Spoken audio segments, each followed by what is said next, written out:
Okay, so you're here with us because you really want to understand things. Right? Yeah. I mean, you want to be able to just cut through all this noise, all this information that's coming at us all the time without feeling overwhelmed and like you're drowning. Right, exactly. It's like drinking from a fire hose sometimes, isn't it? Yeah, it really is. So let's just jump right in to a question that sort of sits underneath, everything we think we know. Yeah. How do we actually know what we know? Like, what's the foundation of all this? Right. We take knowledge for granted so often, but, when you really start to look into it, there are these really profound questions about, just the nature of reality and what we can even say we can grasp about it. Yeah, and to help us unpack all of this, we're going to be digging into this essay by R.M. Mannion. It's called "The Contingency of Knowledge and Revelatory Theism." Okay. Now, I know that might sound a little bit, academic, Yeah, a little bit heady. but what he does is essentially lay out these two very different stories about where our understanding of the world actually comes from. Right. And what that means for what we can actually say we can know. Right. So think of this as kind of a shortcut to understanding this like really fundamental debate. Yeah, like this is a huge question that philosophers have been grappling with for centuries. Yeah, for sure. And so what we want to do is give you a way to think about these different positions. Exactly. And to get to the core of this, Yeah. Mannion, he kicks things off by kind of painting this picture of two like really fundamental ways of seeing the world. Okay. The first is what he calls this intentional worldview. Right. So let's just unpack this a little bit. Yeah. Imagine a world that wasn't just like a random collection of stuff. Yeah. But something that was deliberately created by, a being that had a purpose in mind. Right. Someone who is, personal, all-powerful, and crucially rational. Okay. Right? So there's like a reason behind it. Yeah. What's fascinating about this is, that domino effect of that intention. Right. If the world was actually brought into being, Yeah. for a reason by this, rational being, then it suggests that everything within it also has a reason for being. Right. Yeah, that's a really interesting idea. And it's like it points towards this inherent unity, Uh-huh. this meaningful web of connections Yeah. between, all the different parts of reality. Yeah, like they're not just random accidents. They're all part of some grand plan. It's not just this series of, just totally random events. Okay. And then the other side of that coin, right, is what he calls the accidental worldview. Okay. So this is kind of like the opposite picture. Yeah. This is a picture of a universe that essentially just kind of popped into existence Okay. without any like guiding hand. Right. Just kind of like, boom, there it is. Yeah, no preordained plan, just pure chance at work. Okay. And if that's the case, right, if that's how the universe came to be, Yeah. then any sense of order that we perceive, any connections that we're trying to draw between things, any meaning that we find in things. It's just, at its core, a cosmic coincidence. Right. It's like we're imposing order on a chaotic universe. Yeah, there's no underlying, necessity for things to be the way that they are. Okay. So what stands out to you about these two, fundamental options? Well, it strikes me that, these really are the two basic possibilities. Okay. Like either there's some kind of directing intelligence behind everything, Yeah. or there isn't. Yeah, and Mannion's argument is that ultimately any worldview, that we can conceive of is going to boil down to one of these two fundamental positions. Right. Yeah, that's a really crucial point to grasp. Yeah. So we have these two foundational ideas about the nature of reality. Right. And then Mannion takes it a step further and develops two contrasting ideas about how we even come to know anything. Right. So two different approaches to what are called epistemology. Yeah. Which is just a fancy word for the study of knowledge. Okay, so epistemology is how we know what we know. Yeah, exactly. And the first one he terms theonomous epistemology. Okay, so the theonomous, that sounds like knowledge that's sort of dependent on something else, something beyond ourselves. Precisely. Yeah.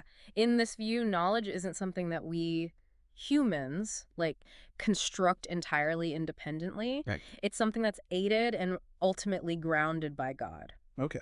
Someone who, as Mannion puts it, is, in a position to know because he stands in back of the world, as the originator and designer. Got it. So just to reiterate, theonomous epistemology is the idea that knowledge is ultimately grounded in God. Okay, in God. Yeah. Okay. Now, this is where things get really interesting. Yeah. Because Mannion goes on to explain how this theonomous perspective actually offers solutions to some really persistent puzzles in philosophy.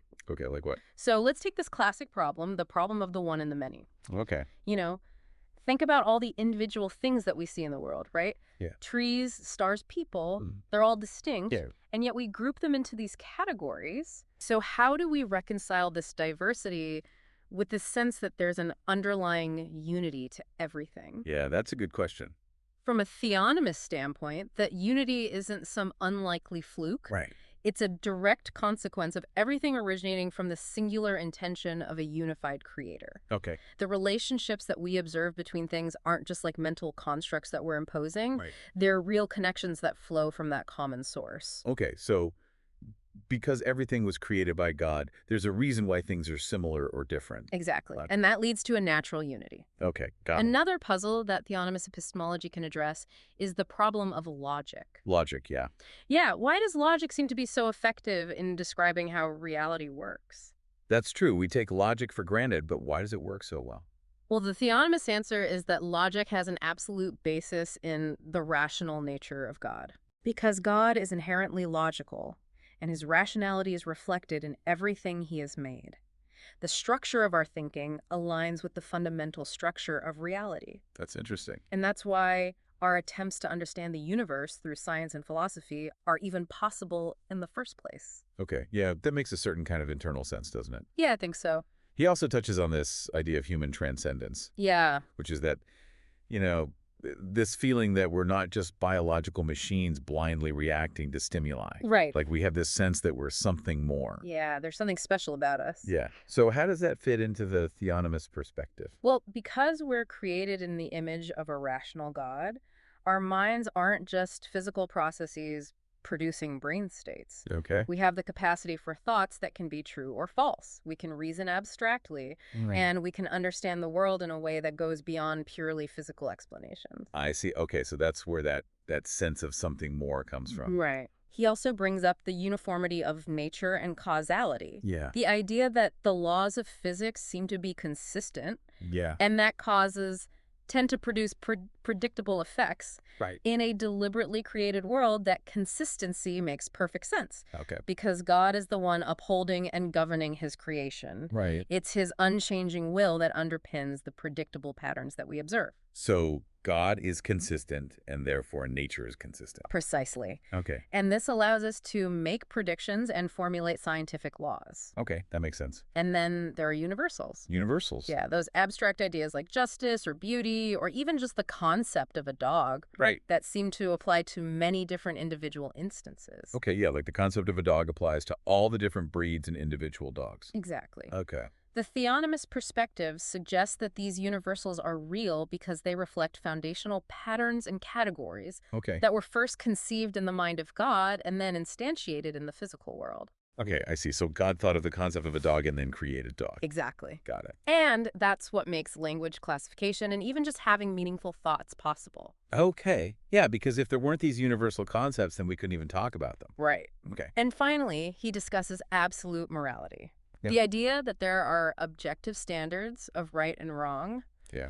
in a world created by a being with a definite and perfect character. Morality isn't just a matter of personal opinion or cultural norms. Right. It has a real anchor in that divine character, Okay. providing an objective standard against which we can measure our actions and values. Okay, so that's kind of where our sense of morality comes from. Precisely. Okay. It's not just something we make up. It's rooted in something outside of ourselves. Okay, I see.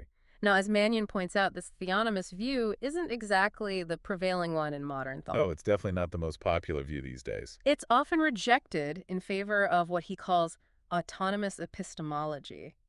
So like self-governing. Exactly. The idea that knowledge originates and is justified by humanity itself Okay. without any need for, external assistance, whether it's divine or otherwise. Got it. So, to be clear, autonomous epistemology is the view that knowledge is grounded in and by man. By man, okay. Yeah. So where does this autonomous approach come from? Well, Mannion traces it all the way back to Thales and the pre-Socratic philosophers in ancient Greece. Okay, those are some of the earliest philosophers, right? That's right. Okay. And Thales had this really fundamental question. Yeah. What is the basic stuff of everything? Yeah, like what is the universe made of? Right. Okay. And this marked a shift towards seeking explanations for reality through human reason and observation, Okay. rather than relying on traditional myths or, divine pronouncements. So it's like a move away from relying on religious authority. Exactly. Okay. And this set the stage for later philosophical debates about the ultimate source of knowledge. I see. So it's like the beginning of this idea that we can figure things out on our own Precisely. without needing to rely on some external authority. Right. Okay. And this led to the development of two major schools of thought in Western philosophy that tried to answer this question: Okay. Which are? rationalism and empiricism. Okay. So rationalism and empiricism are the two big approaches to knowledge within this autonomous framework. That's right. Okay. So let's start with rationalism. Yeah. So what is that all about? So rationalism, with thinkers like Plato and Descartes, takes its cue from fields like mathematics, Okay. and it emphasizes reason as the primary pathway to knowledge. Okay. So reason is king. Pretty much. Okay. It suggests that we're born with certain fundamental ideas, Okay. and that we can arrive at truth a priori, A priori, meaning independent of sensory experience. okay, so we don't need to rely on our senses to gain knowledge. That's the idea. We can just think our way to truth. Right. And Descartes famously spoke of these truths as being so clear and distinct that they were self-evidently true. Okay, so it's like so obvious you can't deny it. Right. Okay. But not everyone was convinced by this. Right. The empiricists weren't buying it. Not at all. So what did they think? Well, they countered that all knowledge ultimately stems from sensory experience, Okay. what we call a posteriori. Okay, so knowledge comes from our senses. Exactly. Yeah. Philosophers like Aristotle and Locke argued that all our ideas can be traced back to our direct encounters with the world through our senses. Okay, so they're saying that we're born with a blank slate, Pretty much. and then we learn about the world through our experiences. That's the basic idea. Okay. They were deeply skeptical of these supposedly self-evident truths that the rationalists were claiming. Okay, so they didn't think there was such a thing as a self-evident truth. Right. They pointed out that even rationalists couldn't agree on what these truths were. Yeah, that's a good point. If they're so self-evident, then everyone should agree on them. Right. And they worried that these unproven starting points could skew our understanding of the world. Okay, yeah, like if you start with the wrong assumptions, then you're going to end up with the wrong conclusion. Exactly. Okay. And Mannion uses this really interesting example of Euclidean geometry. Okay, Euclidean geometry, like the geometry we learn in school. That's right. Okay. To highlight the potential pitfalls of relying on self-evident truth. Okay, yeah, I'm curious about this. How does geometry fit into this? So for thousands of years, Euclid's axioms, including that famous postulate about parallel lines, Yeah, I remember that one. were considered the very definition of self-evident truths. Okay. And upon these axioms, an entire logical system of geometry was constructed. Right. Yeah, it all builds from those basic assumptions. Yeah. Exactly. Yeah. The assumption was that because these principles felt so undeniably true, Yeah. they must accurately describe the geometry of the universe we inhabit. It seems so intuitive, right? Yeah, it's hard to imagine it being any other way. Yeah. But then came the development of non-Euclidean geometry. Non-Euclidean geometry, so like a different kind of geometry. Right. That's right. And eventually, our understanding of cosmology. Okay. And modern cosmology suggests that the large-scale structure of our universe might actually be curves. Okay, curved, so not flat. Right. Okay. Implying a non-Euclidean geometry. So like those parallel lines might actually meet somewhere in the vastness of space. Exactly. Yeah. And so suddenly what had seemed like an absolutely self-evident truth, Euclid's parallel axiom, Yeah. might not actually hold true in describing the fundamental geometry of reality. So it's like the universe is playing by a different set of rules. It seems that way. Okay. And this throws a wrench into the whole idea of building knowledge on a foundation of absolute, unchanging, self-evident truths. Right. So if even something as seemingly basic as geometry can be wrong, then what can we really be sure of? That's the big question. Okay. It raises significant questions about the entire framework of rationalism. Okay, so if reason alone doesn't give us a guaranteed route to knowledge, Yeah. then what about experience? Yeah. Which is the cornerstone of empiricism. Right. So does empiricism do any better? Well, empiricism faces its own set of challenges. Okay. As Mannion points out, even in our everyday experiences, we constantly make judgments and have concepts that go beyond what we directly perceive through our senses. Okay, yeah, like what? Well, for instance, we don't directly see universal concepts like justice Right. or perfect geometric shapes. Yeah. Yet we reason about them. That's We true. experience optical illusions, Yeah. like a stick appearing bent in water, Yeah. but we know it's not actually bent. Right? So our senses can be deceiving. Okay. Yeah. So there's more to knowledge than just what we see and hear and touch. Exactly. Okay. And there's the even more fundamental question of how we can even make sense of our sensory input Right. without already possessing certain underlying categories or concepts. Yeah. Like, how do we know what to do with all that sensory data? Yeah. Right. Okay. Think about basic concepts like cause and effect or space and time. Okay. Yeah. Empiricists really struggle to explain how we could derive these fundamental ways of structuring our experience Yeah. solely from raw sensory data. Right. It's like we need some kind of pre-existing framework Exactly. to even make sense of what we're seeing and hearing. Precisely. Okay. And then things take a really radical turn with philosophers like Berkeley and Hume. Okay. Berkeley and Hume. Yeah. Those are some big names in philosophy. They push the principles of empiricism to their logical extremes. Okay. So they took empiricism to its ultimate conclusion. Right. Okay. And Berkeley realized that if all our knowledge originates from our perceptions, Yeah. then the only things our minds directly encounter are our own ideas and sensations. Okay. So we're only ever aware of our own thoughts and feelings. Right. Yeah. We never actually have direct sensory contact with an external material world out there. So how do we know that the external world even exists? Well, for Berkeley, there's no empirical basis to even definitively say that a material world exists independently of our minds. So it's all in our heads. In a way, yes. Wow. That's pretty radical. It's the famous idea that to be is to be perceived. Oh, yeah. I've heard that one. It's kind of like that question, if a tree falls in the forest and no one's around to hear it, does it make a sound? Right. But applied to the entire universe. Wow. That's mind-blowing. And Hume took this line of reasoning even further. Oh, no. He argued that if we strictly limit ourselves to what we can know through logical definitions, Okay. what he called analytic truths, Analytic. or what we can empirically verify through our senses, what he called synthetic truths, Synthetic. Okay. then many of our most fundamental beliefs start to crumble. Okay. I'm a little bit afraid to hear where this is going. He demonstrated that there's no empirical basis for our belief in an external material world. Okay. So we're back to Berkeley's problem. Right. Okay. Or in a persistent internal self. So we don't even know if we exist. Well, at least not in the way we typically think of ourselves as this continuous entity. Okay. And even for something as basic as causality, Causality. the idea that one event necessarily leads to another. Right. Like if I drop this pen, it's going to fall. Exactly. But Hume's saying we can't know that for sure. Right. For Hume, these are all just habits of our minds. Okay. Not reflections of any real underlying connections in the world. So it's just because we've seen things happen in a certain way in the past. Right. We assume that they'll continue to happen that way in the future. There's no guarantee. Not according to Hume. Okay. And what's really mind-bending is that even Hume's own criterion for knowledge, Right. that a belief must be either analytically true or empirically verifiable, Yeah. doesn't meet its own standard. Oh, wow. It's neither a definition nor a direct sensory experience, making it nonsense according to his own logic. So he's kind of sawing off the branch he's sitting on. Exactly. Okay. And this is the really unsettling outcome of Hume's radical empiricism. It appears to dismantle the very possibility of having justified knowledge Okay. by creating this seemingly unbridgeable gap between the knower and the known. So we're stuck. Pretty much.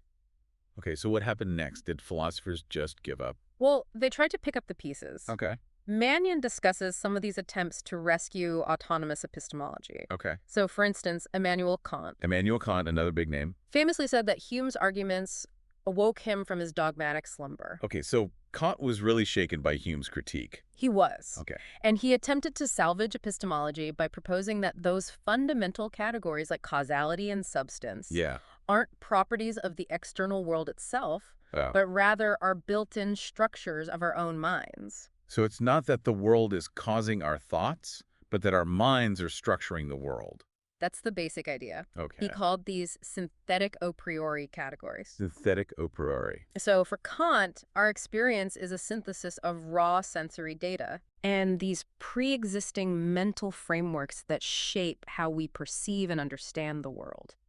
Okay, so just to clarify, Mm, a priori knowledge is knowledge we have independently of experience. exactly. Okay. So it's not that we learn these categories from the world. Right. It's that we impose them on the world. Okay, so we're not perceiving the world as it truly is out there, Right. but rather as our minds are structured to filter and organize it. That's the core idea. Okay, but doesn't that just push the problem back a step? Well, that's the main criticism leveled against Kant. Okay. It doesn't really address Hume's fundamental challenge about our knowledge of the noumenal world, The noumenal the world. world as it exists independently of our perception. Okay. Kant essentially describes how our minds work, but it doesn't necessarily tell us anything definitive about ultimate reality itself.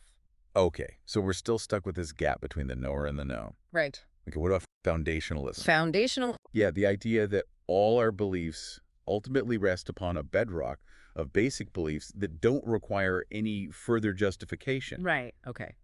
So these foundational beliefs are supposed to be either self-evidently true, like the rationalist thought, Right. or directly given by our senses, like the empiricists argued. Okay. But as Mannion points out, this approach has consistently failed to overcome the problems that thinkers like Hume highlighted. Right. Aristotle himself identified the classic trilemma concerning these first principles. Okay. They must be either arbitrarily asserted, Oh. justified circularly, Okay. or lead to an infinite regress of justifications. Okay, so it's like a choose-your-own-adventure, but all the endings are bad. Pretty much none of them provide a satisfactory foundation. Okay, so foundationalism doesn't really work. It has its problems, Okay. and then there's coherentism, Coherentism. which was an attempt to kind of sidestep this problem of needing a fixed foundation. Okay, so how does coherentism work? So coherentism proposes that our beliefs form an interconnected web where they kind of support each other, Okay. rather than relying on a single unshakable foundation. Okay, so it's more like a network of beliefs. Right. Good. And a belief is considered justified if it coheres logically with the rest of our system of beliefs. Okay, so if it fits in with everything else we believe. Right. Okay. But the criticism here is that even if our beliefs form a perfectly coherent web, Yeah.